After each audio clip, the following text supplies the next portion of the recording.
Hello friends, मैं अंकित गंगवार लेकर आया हूं आज की इस वीडियो में SSC CHSL 2022 general study mock test number 4। हमारे आज के इस मॉक टेस्ट को शुरू करने से पहले मैं आप सभी से रिक्वेस्ट करता हूं कि आप हमारे चैनल एजुकेशन पॉइंट को सब्सक्राइब कर दें, साथ ही हमारी वीडियो को अपने दोस्तों के साथ शेयर करें और लाइक करना ना भूलें। तो हम शुरू करते हैं हमारा मॉक टेस्ट। हमारे आज की वीडियो का पहला प्रश्न है, निम्न में से कौन सा संविधान के 44वें संशोधन अधिनियम 1978 के द्वारा संशोधित किया गया था। हमारे पास ऑप्शन है, ऑप्शन नंबर 1 संवैधानिक उपचारों का अधिकार, ऑप्शन नंबर 2 विधि के समक्ष समानता का अधिकार, ऑप्शन नंबर 3 शोषण के विरुद्ध अधिकार या ऑप्शन नंबर 4 संपत्ति का अधिकार। ठीक है, तो जो संविधान का 44वां संशोधन हुआ था 1978 में हुआ था और इसके तहत ऑप्शन नंबर 4 संपत्ति के अधिकार को क्या किया गया था, संशोधित किया गया था। ठीक है, संपत्ति का अधिकार जो कि मूल संविधान में एक मूल अधिकार हुआ करता था। ठीक है, ये मूल अधिकार हुआ करता था, लेकिन 44वें संशोधन अधिनियम 1978 के द्वारा इसे मूल अधिकार की श्रेणी से हटाकर एक कानूनी अधिकार बना दिया गया है। ठीक है, और बात करें अगर हम संपत्ति के अधिकार की, तो पहले अनुच्छेद 31 और 19F के अंतर्गत रखा गया था। ठीक है, जो मूल संविधान है उसमें एक मूल अधिकार हुआ करता था संपत्ति का अधिकार, और अनुच्छेद 31, 19F के अंतर्गत इसे रखा गया था। लेकिन 44वें संविधान संशोधन अधिनियम 1978 के द्वारा अब चूंकि एक विधिक अधिकार बन गया है, कानूनी अधिकार बन गया है, अतः इसे 300A के तहत रखा गया है। ठीक है,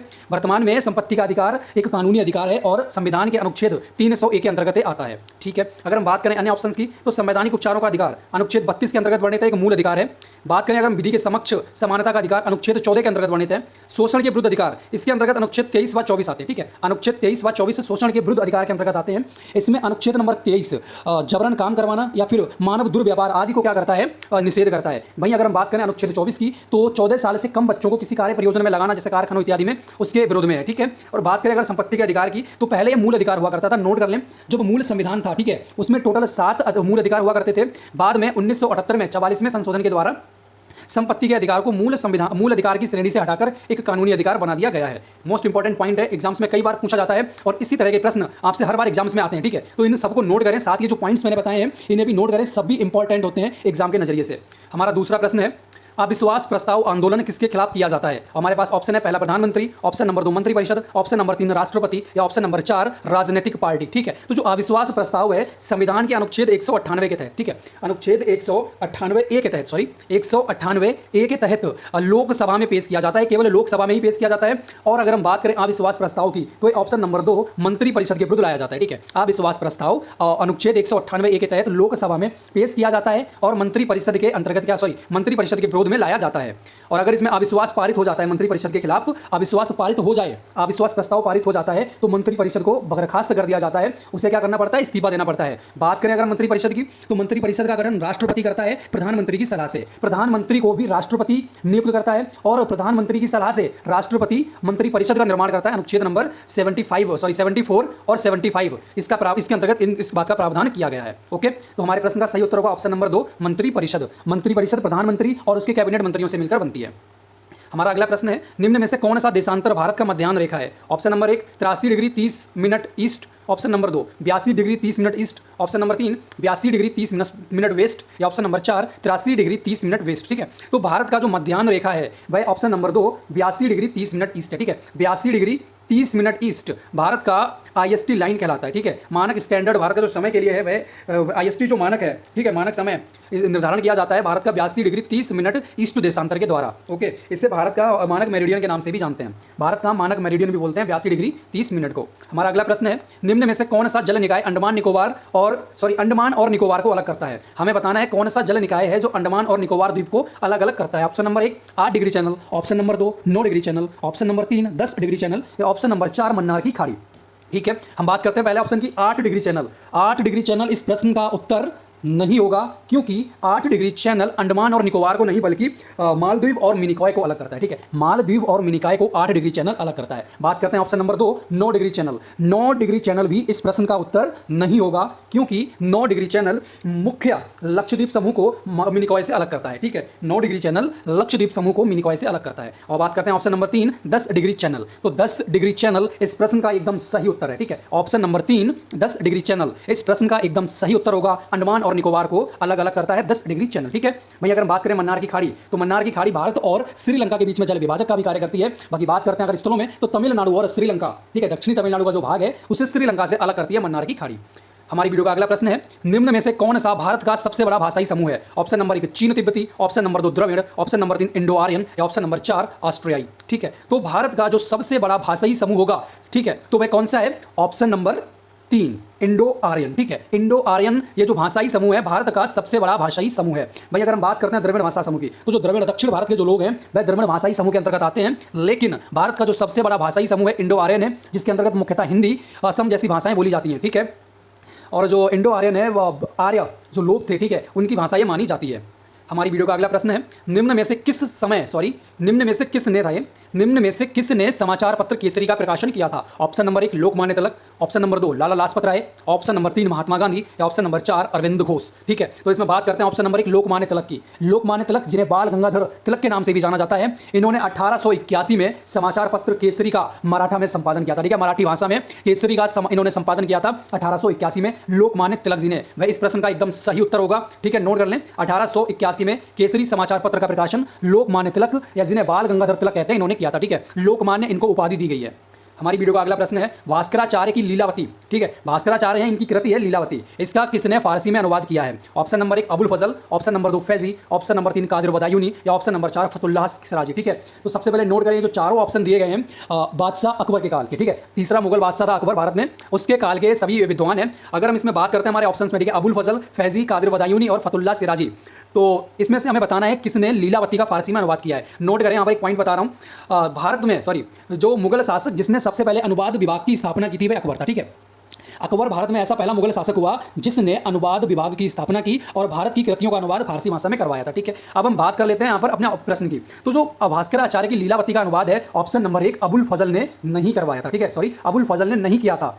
अबुल फजल ने तुजुक ए बाबरी, जो कि क्या है बाबर की तुजुक ए बाबरी या बाबर नामा का फारसी में अनुवाद किया है। भाई ऑप्शन करें, हम बात करते हैं ऑप्शन नंबर 3 कादिर बदायूनी की, तो कादिर बदायूनी भी इस प्रश्न का उत्तर नहीं है, ठीक है। कादिर बदायूनी भी इस प्रश्न का उत्तर नहीं है, क्योंकि भास्कराचार्य की जो कृति है लीलावती, इसका फारसी में अनुवाद ऑप्शन नंबर 2 फैजी ने किया था, ठीक है। ऑप्शन नंबर 2 फैजी ने भास्कराचार्य की कृति लीलावती का फारसी में अनुवाद किया था। हमारी वीडियो का अगला प्रश्न है, भारत की क्षेत्रीय सीमा समुद्र तक फैली हुई है। ऑप्शन नंबर 1 10 समुद्री मील, ऑप्शन नंबर 2 12 समुद्री मील, ऑप्शन नंबर 3 14 समुद्री मील या ऑप्शन नंबर 4 15 समुद्री मील। तो जो भारत की क्षेत्रीय सीमा है ऑप्शन नंबर 2 12 समुद्री मील तक फैली हुई है। आप लोगों को हमारे मॉक टेस्ट में पूछे जा रहे प्रश्न कैसे लग रहे हैं, एक बार लाइक का बटन दबाकर हमें जरूर बताएं। साथ ही आप लोगों को ये प्रश्न कितने इंपॉर्टेंट लगते हैं वह भी हमें कमेंट बॉक्स में जरूर बताएं। और बाकी आप सभी को एक बार फिर बता देता हूं, एजुकेशन पॉइंट लगातार मॉक टेस्ट आप लोगों के लिए अपलोड कर रहा है। साथ ही एसएससी सीएचएसएल का एग्जाम सभी को मालूम है 24 मई से शुरू हो रहा है, 10 जून के बीच में एग्जाम होने वाला है। तो लगातार एसएससी सीएचएसएल इसी तरीके के जनरल स्टडी के मॉक टेस्ट अपलोड करता रहेगा। तो आप सभी से रिक्वेस्ट है कि आप हमारे साथ जुड़ें, हमारे चैनल को सब्सक्राइब करके साथ ही बेल आइकन को प्रेस कर दें ताकि आपको नोटिफिकेशन मिलते रहे हर मॉक टेस्ट की। और इसके साथ ही आज एसएससी जीडी कांस्टेबल का रिजल्ट जारी हो गया है, तो जिस भी भाई बहन ने एसएससी जीडी में अप्लाई किया था भाई अपना रिटर्न एग्जाम का रिजल्ट चेक कर सकते हैं। साथ ही पता कर सकते हैं कि वो कौन कौन अपने अगले फिजिकल टेस्ट के लिए क्वालिफाई कर गया है, तो भाई उसकी तैयारी साथ में शुरू कर दे, ठीक है। बाकी आप सभी को ऑल द बेस्ट, जिसका भी एसएससी जीडी का एग्जाम क्लियर हो गया है और फिजिकल के लिए अब अप्लाई करेगा, ओके। तो हमारा अगला प्रश्न है, मिशन इंद्रधनुष का उद्देश्य है ऑप्शन नंबर 1 निमोनिया के कारण बच्चों की मृत्यु दर कम करना, ऑप्शन नंबर 2 रोटा वायरस का प्रभाव कम करना, ऑप्शन नंबर 3 मातृत्व टेटनस का उन्मूलन या ऑप्शन नंबर 4 बच्चों का पूर्ण टीकाकरण, ठीक है। तो जो मिशन इंद्रधनुष है इसकी शुरुआत 24 दिसंबर 2004 में हुई थी, ठीक है। मिशन इंद्रधनुष की शुरुआत 25 दिसंबर को, 24 नहीं है 25 है, 25 दिसंबर 2004 को हुई थी, ओके। मिशन इंद्रधनुष की शुरुआत 25 दिसंबर 2004 को हुई थी और इसका जो उद्देश्य है वह था बच्चों का पूर्ण टीकाकरण, ठीक है। बच्चों का पूर्ण टीकाकरण मिशन इंद्रधनुष का उद्देश्य था। हमारी वीडियो का अगला प्रश्न है, 31 दिसंबर 1802 को किस मराठा नेता ने बासियन की संधि पर हस्ताक्षर किया? ऑप्शन नंबर 1 बाजीराव द्वितीय, ऑप्शन नंबर 2 विट्टूजी होलकर, नाम गलत हो गया है, और ऑप्शन नंबर 3 दौलतराव सिंधिया या ऑप्शन नंबर 4 माधवराव नारायण, ठीक है। तो जो बासियन की संधि थी अंग्रेजों के साथ 31 दिसंबर 1802 को ऑप्शन नंबर 1 बाजीराव द्वितीय ने की थी, ठीक है। बाजीराव द्वितीय इन्होंने 31 दिसंबर 1802 को बासियन की संधि अंग्रेजों के साथ की थी। हमारी वीडियो का अगला प्रश्न है, 1922 में किसने भील सेवा मंडल की स्थापना की? ऑप्शन नंबर 1 दयाराम जी धूमल, ऑप्शन नंबर 2 गुरु सदादत्त, ऑप्शन नंबर 3 ढोंडो केशव कर्वे या ऑप्शन नंबर 4 अमृतलाल विठल लाल ठक्कर, ठीक है। तो इसका सही उत्तर होगा 1922 में भील सेवा मंडल की स्थापना ठक्कर बाबा के नाम से ठक्कर बापा के नाम से जाने जाने वाले अमृतलाल विठल लाल ठक्कर ने की थी, ठीक है। अमृतलाल विठल लाल ठक्कर ने की थी, ठीक है। ऑप्शन नंबर 4 अमृतलाल विठल लाल ठक्कर, जो कि ठक्कर बापा के नाम से भी जाने जाते हैं, इन्होंने भील सेवा मंडल की स्थापना की थी। भील एक आदिवासी जनजाति है, ओके। हम बात करते हैं हमारे अगले प्रश्न की। तो प्रश्न है, कालेश्वरम लिफ्ट सिंचाई प्रणाली, ठीक है। कालेश्वरम लिफ्ट सिंचाई प्रणाली का प्रारंभ किस राज्य में किया गया है? Option number 1 Kerala, option number 2 Telangana, option number 3 Andhra Pradesh या ऑप्शन नंबर 4 महाराष्ट्र, ठीक है। तो जो कालेश्वरम लिफ्ट सिंचाई प्रणाली है इसकी शुरुआत 21 जून 2019 को हुई है, ठीक है, 21 जून 2019 को की गई है। और विश्व की सबसे बड़ी, नोट करें, विश्व की सबसे बड़ी मल्टी स्टेज लिफ्ट सिंचाई प्रणाली है, सिंचाई प्रोग्राम है, ठीक है, कार्यक्रम है कालेश्वरम। और ये भारत के राज्य तेलंगाना में शुरू किया गया है। कहाँ शुरू किया गया है? तेलंगाना में शुरू किया गया है, ठीक है। 21 जून 2019 को इसकी शुरुआत हुई है। विश्व की सबसे बड़ी मल्टी स्टेज लिफ्ट सिंचाई कार्यक्रम है और भारत के राज्य तेलंगाना में शुरुआत हुई है। अगर हम बात करते हैं इसके अंतर्गत अन्य चीज़ों की, तो इसके अंतर्गत 139 मेगावाट, नोट करें, 139 मेगावाट शक्ति वाले पंप का इस्तेमाल किया जा रहा है, जो विश्व में अभी तक कहीं पर भी नहीं हुआ है। इसके अलावा, ठीक है, इसमें 203 मीटर का, ठीक है, 203 मीटर का टनल रूट का निर्माण किया जाएगा, जो कि विश्व में सबसे अधिक होगा अभी तक। और इसके अलावा इसमें प्रतिदिन क्या होगा, 2 टीएमसी पानी का क्या किया जाएगा, खिंचाव किया जाएगा, ठीक है, प्रतिदिन 2 टीएमसी पानी से लिफ्ट किया जाएगा, जो कि विश्व में सबसे अधिक है एक सिंचाई परियोजना से। तो कालेश्वरम लिफ्ट सिंचाई प्रणाली का प्रारंभ तेलंगाना राज्य में किया गया था। इसका सही उत्तर है ऑप्शन नंबर 2।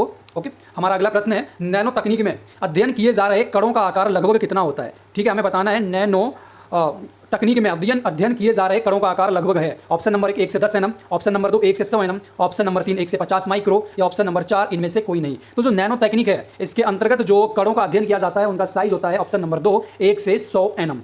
ठीक है, हमारा अगला प्रश्न है, किसी वस्तु का भार किसके कारण होता है? ऑप्शन नंबर 1 उस पर लगाया गया शुद्ध बल, ऑप्शन नंबर 2 उसके प्रति एकांक क्षेत्रफल पर लगाया गया बल, या ऑप्शन नंबर 3 वह बल जो जमीन पर कार्य करता है, या ऑप्शन नंबर 4 इसमें से कोई नहीं। ठीक है, तो किसी भी वस्तु का जो भार होता है क्या होता है? ठीक है, अगर हम बात करते हैं फोर्स की, तो फोर्स क्या होगा? जिस बल से पृथ्वी किसी वस्तु को अपनी ओर खींच ले, ग्रेविटी, गुरुत्वाकर्षण कहलाता है। लेकिन अगर हम बात करें भार क्या होगा? भार हमारा वह बल होगा जो क्या करेगा, पृथ्वी पर लगाया जाएगा किसी भी वस्तु के द्वारा। हम अगर बात करते हैं वेट की, तो वेट हमारा क्या होता है? मास इंटू जी होता है। ठीक है, वस्तु का द्रव्यमान गुणा गुरुत्वीय त्वरण, ये हमारा क्या करता है? वस्तु का वेट दिखाता है, मास दिखाता है। ठीक है, तो जितना बल पृथ्वी पर आरोपित किया जाएगा किसी भी वस्तु के द्वारा, वही उसका क्या कहलाएगा? भार कहलाएगा। अतः ऑप्शन नंबर 3 इसका सही उत्तर है। ओके, ऑप्शन नंबर 3 क्या होता है इसका, इस प्रश्न का सही उत्तर है। ओके, हमारी वीडियो का अगला प्रश्न होगा, दिल्ली चलो का नारा किसने दिया? हमें बताना है दिल्ली चलो का नारा किसने दिया है। ऑप्शन नंबर 1 भगत सिंह ने, या ऑप्शन नंबर 2 बंकिम चंद्र चटर्जी ने, ऑप्शन नंबर 3 सुभाष चंद्र बोस ने, या ऑप्शन नंबर 4 बाल गंगाधर तिलक ने। ठीक है, तो इसमें बात करते हैं पहले हम ऑप्शन नंबर 1 भगत सिंह जी ने इंकलाब जिंदाबाद, और ठीक है, इंकलाब जिंदाबाद, इसके अलावा इन्होंने एक नारा और दिया था, दिल्ली चलो का नारा किसने दिया? Option number 1 Bhagat Singh, option number 2 Bankim Chandra Chatterjee, option number 3 Subhash Chandra Bose, या ऑप्शन नंबर 4 बाल गंगाधर तिलक। ठीक है, तो जो दिल्ली चलो का नारा है, बात करते हैं सबसे पहले ऑप्शन नंबर 1 भगत सिंह की। भगत सिंह ने दिल्ली चलो का नारा नहीं दिया है। इनके द्वारा जो दिए गए नारे हैं उसमें साम्राज्यवाद का नाश हो, साथ ही इंकलाब जिंदाबाद प्रमुख है। अगर हम बात करते हैं ऑप्शन नंबर 2 बंकिम चंद्र चटर्जी, तो इन्होंने वंदे मातरम का नारा दिया है, ये भी इस प्रश्न का उत्तर नहीं होगा। अगर हम बात करें ऑप्शन नंबर 3 सुभाष चंद्र बोस जी, जो कि इस प्रश्न का एकदम सही उत्तर है। सुभाष चंद्र बोस जी ने दिल्ली चलो का नारा दिया था। ठीक है, सुभाष चंद्र बोस जी ने दिल्ली चलो का नारा दिया था। अगर हम बात करें ऑप्शन नंबर 4 बाल गंगाधर तिलक जी की, तो बाल गंगाधर तिलक इन्होंने स्वराज हमारा जन्म सिद्ध अधिकार है, ये नारा इन्होंने दिया था। ठीक है, हमारा अगला प्रश्न है, फरक्का परियोजना का संबंध किस राज्य से है? Option number 1 Paschim Bangal, option number 2 Maharashtra, option number 3 Uttar Pradesh, या ऑप्शन नंबर 4 बिहार। तो जो फरक्का परियोजना है गंगा नदी पर बनाई जा रही है। ठीक है, गंगा नदी पर स्थापित की जा रही है। और अगर हम बात करें इसके सही उत्तर की, तो ऑप्शन नंबर 1 पश्चिम बंगाल। ठीक है, पश्चिम बंगाल में गंगा नदी पर फरक्का बहुउद्देशीय परियोजना का स्थित है। ओके, हमारा अगला प्रश्न, यूक्रेन की राजधानी का नाम बताइए। Option number 1 Havana, option number 2 Kyiv, option number 3 Bern, या ऑप्शन नंबर 4 ब्रुसेल्स। ठीक है, यूक्रेन रूस संकट जो कि हाल ही में चल रहा है, इससे संबंधित करंट अफेयर्स के क्वेश्चन एसएससी के एग्जाम्स में पूछे जा सकते हैं। तो सभी लोग नजर बनाकर रखें, जो भी करंट अफेयर्स रूस यूक्रेन संकट से उत्पन्न हो रहे हैं, ठीक है, उन करंट अफेयर्स को नोट करके रखें। इसी के संबंध में हमारा प्रश्न है, यूक्रेन की राजधानी बतानी है। ठीक है, यूक्रेन की राजधानी क्या है? तो यूक्रेन की अगर हम राजधानी की बात करते हैं, तो ऑप्शन नंबर 2 कीव, कीव जो क्या है? यूक्रेन की राजधानी है। अगर हम बात करें हमारे अन्य ऑप्शंस में, तो ब्रुसेल्स बेल्जियम की राजधानी है। अगर हम बात करते हैं वर्न की, स्विट्जरलैंड की राजधानी है। और बात करें अगर हम हवाना की, तो हवाना कहाँ की राजधानी है? हवाना क्यूबा की राजधानी है। ठीक है, क्यूबा जिसे एंटीलीज का मोती या विश्व शुगर का कटोरा, वर्ल्ड मतलब शुगर बाउल भी बोलते हैं जिसे वर्ल्ड का, वह वहाँ की राजधानी है हवाना। भाई अगर हम बात करें यूक्रेन की, तो यूक्रेन की राजधानी क्यूब है, और यूक्रेन एक यूरोपीय देश है। ठीक है, यूरोप महाद्वीप पर स्थित है। हमारा अगला प्रश्न है, गांधी जी और भीमराव अंबेडकर के मध्य हुआ 1932 का समझौता किस नाम से जाना जाता है? ठीक है, तो गांधी जी और भीमराव अंबेडकर के मध्य में 1932 में एक समझौता हुआ था सांप्रदायिक पंचायत आने के बाद, और यह समझौता पूना में हुआ था, और इसलिए इस समझौता को पूना पैक्ट के नाम से जानते हैं। ठीक है, पूना पैक्ट के नाम से जाना जाता है, पूना समझौता के नाम से जाना जाता है। 1932 में गांधी जी और भीमराव अंबेडकर के मध्य हुआ था। अगर हम बात करते हैं ऑप्शन नंबर 1 लखनऊ समझौते की, तो लखनऊ समझौता भारतीय राष्ट्रीय कांग्रेस और मुस्लिम लीग के बीच में हुआ था 1917 में, और इसके तहत दोनों के बीच में क्या हो गई थी? भारतीय राष्ट्रीय कांग्रेस और मुस्लिम लीग के बीच में गठबंधन हुआ था। ठीक है, हमारा अगला प्रश्न है, 23 मार्च किन वीर पुरुषों की शहादत के लिए याद किया जाता है? Option number 1 Bhagat Singh, option number 2 Rajguru, option number 3 Sukhdev या ऑप्शन नंबर 4 उपयुक्त सभी। ठीक है, तो 23 मार्च को भगत सिंह, राजगुरु और सुखदेव इन तीनों को ही फांसी की सजा दी गई थी और 23 मार्च को शहीद दिवस के रूप में भी मनाते हैं। ठीक है, भगत सिंह, राजगुरु और सुखदेव अंग्रेजी सांडर्स की हत्या के लिए, ठीक है, अंग्रेज था एक सांडर्स, उसकी हत्या के जुर्म में भगत सिंह, राजगुरु और सुखदेव को फांसी की सजा सुनाई गई थी और 23 मार्च को इन्हें फांसी की सजा दी गई थी। ठीक है, अतः हमारे प्रश्न का उत्तर होगा ऑप्शन नंबर 4 उपयुक्त सभी। हमारा अगला प्रश्न है 1857 नामक पुस्तक के रचयिता कौन है। ठीक है, हमें बताना है 1857 1857 पुस्तक के रचयिता कौन है। Option number 1 M N Roy, option number 2 M N Sen, option number 3 Tatya Tope या भारतेंदु हरिश्चंद्र। ठीक है, तो इस प्रश्न का सही उत्तर होगा option number 2 M N Sen. M N Sen 1857 नामक पुस्तक के रचयिता थे। अगला प्रश्न है किस अंग्रेजी गवर्नर जनरल ने इनाम कमीशन की स्थापना की। Option number 1 Ripon, option number 2 Lord Wellesley, option number 3 Dalhousie या ऑप्शन नंबर 4 सर चार्ल्स मैडकॉफ। ठीक है, जो इनाम कमीशन है 1852 में लागू हुआ था। ठीक है, इनाम कमीशन 1852 ईस्वी में भारत में शुरू किया गया था, जिसका कार्य था कर रहित जमीनों को पता करके उन्हें हड़पना। ठीक है, और अगर हम बात करें किस अंग्रेजी गवर्नर जनरल ने इससे शुरुआत किया था, तो इस अंग्रेजी गवर्नर जनरल को उसके व्यापकता सिद्धांत के लिए जाना जाता है। अतः इस प्रश्न का सही उत्तर होगा option number 3 Dalhousie. Lord Dalhousie, जो कि अपने व्यापकता सिद्धांत के लिए जाना जाता है, उसने इनाम कमीशन की स्थापना 1852 ईस्वी में की थी। ओके, इसके अलावा इसमें अगर हम अन्य ऑप्शन को देखें तो लॉर्ड रिपन, जिन्हें भारत के उद्धारक की संज्ञा दी जाती है। ठीक है भैया, अगर हम बात करें ऑप्शन नंबर 4 सर चार्ल्स मैडकॉफ की, तो जो सर चार्ल्स मैडकॉफ हैं इन्हें भारतीय प्रेस का मुक्तिदाता माना जाता है। हमारा अगला प्रश्न है हर्षवर्धन द्वारा रचित नाटक कौन सा है। Option number 1 Priyadarshika, option number 2 Ratnavali, option number 3 Naganand या ऑप्शन नंबर 4 उपयुक्त सभी। हर्षवर्धन जो कि कन्नौज के पुष्यभूति वंश या हरदर या वर्धन वंश का शासक था और इसके द्वारा इसने संस्कृत भाषा में 3 नाटक लिखे थे जो थे प्रियदर्शिका, रत्नावली और नागानंद। ठीक है, ये तीनों नाटक हर्षवर्धन ने संस्कृत भाषा में लिखे हैं। अतः हमारे प्रश्न का उत्तर होगा ऑप्शन नंबर 4 उपयुक्त सभी। हर्षवर्धन से संबंधित एक इंपॉर्टेंट प्रश्न है, हर्ष और पुलकेशिन के मध्य में युद्ध हुआ था जिसमें पुलकेशिन द्वितीय की विजय हुई थी। ठीक है, एक पॉइंट और आता है हर्षवर्धन के बारे में, इंपॉर्टेंट है, प्रश्नों में पूछा जाता है।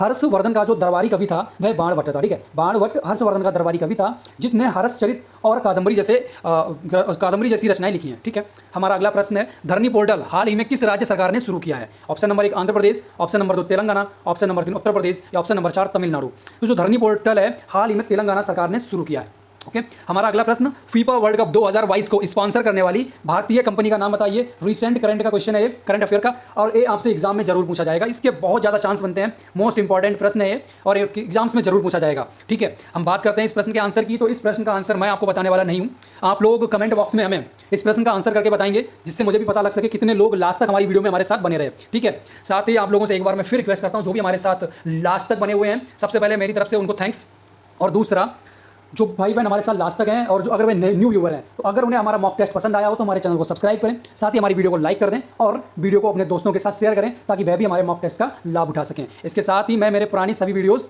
जो भी मॉक टेस्ट से रिलेटेड है, इस वीडियो के डिस्क्रिप्शन बॉक्स में मैं उसका लिंक दे दूंगा ताकि जो भी नए व्यूअर्स हैं वो उन मॉक टेस्ट को सॉल्व कर सकें और अपनी तैयारी को फरक सकें। एजुकेशन पॉइंट लगातार आपके साथ लगा हुआ है, आपकी तैयारी में लगातार एजुकेशन पॉइंट आपके साथ है। आप लोग तैयारी कीजिए और अच्छा पोजीशन लाइए। हमारी तरफ से आपके लिए बहुत बहुत शुभकामनाएं।